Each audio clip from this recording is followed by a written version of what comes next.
Josh, there's been a lot of discussion about glide paths, particularly as people are approaching retirement and entering retirement, and how aggressive or conservative the glide path should be. What's your opinion? We would tend to believe that you should be more on the conservative side relative to what we're seeing as the average target date funds out there. You know, you're at the most risk the day you retire. So we think this is the area where you need to start conserving risk and preserving the savings that you've built up. You know, you've had a lifetime of savings going into retirement, and you have the longest amount of time where you need to fund your retirement. So this is a time where there's a lot of point-in-time risk, and as we saw in 2008, retirees are very vulnerable at this period. So that we would suggest that you become much more conservative as you enter into the retirement years.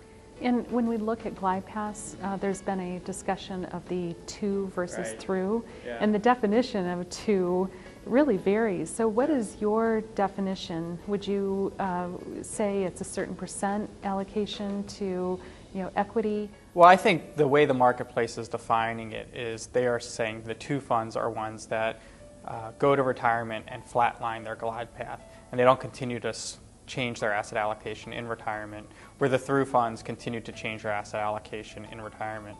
I think this to versus through has been, the debate has misnamed and mischaracterized a lot of the strategies, because I think for too long the to funds are labeled as not caring about the retirement years.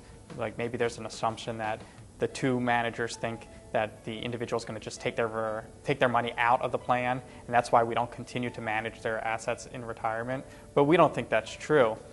We think to managers still care very much and understand that participants probably are going to remain in their fund, and they care very much about what that right asset allocation is in retirement. To managers just believe that it should be more conservative and that it should be flat. There's actually not much of an investment rationale for continuing to slope down in the retirement years. We believe actually a flat glide path makes more sense from an investment standpoint, and we think that asset allocation should be more on the conservative side, something between 30 and 40% in equities. So Mike, thanks for joining us. When you are working with clients and thinking about developing a glide path, what are the different considerations, or how would you even go about constructing a glide path? Well, to me, the most important thing in constructing a glide path is understanding the constituents of the participants themselves. What are their characteristics? What things set them apart? What things make that company different? Are their savings rate higher or lower? Do they have different characteristics within different ages? Is there a pension available for a certain set of constituents and not for another? And then the glide path should be built in order to accommodate all of those different characteristics. And when you think of one organization to the next, how different might a glide path be based on their demographics?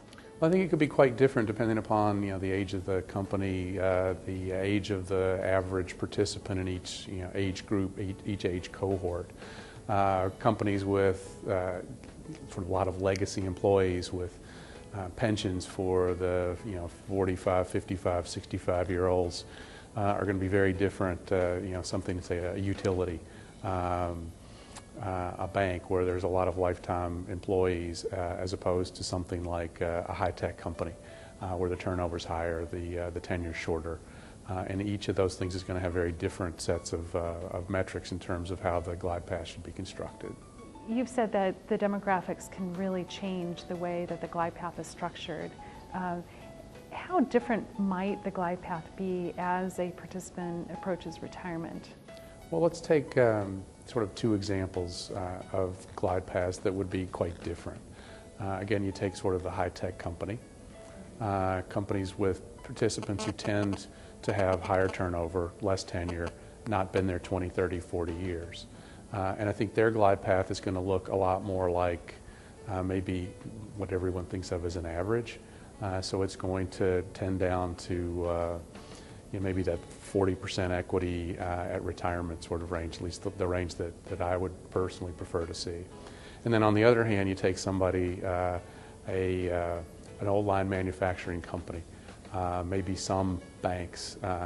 People are companies where there's been a good deal of participants who have a long tenure.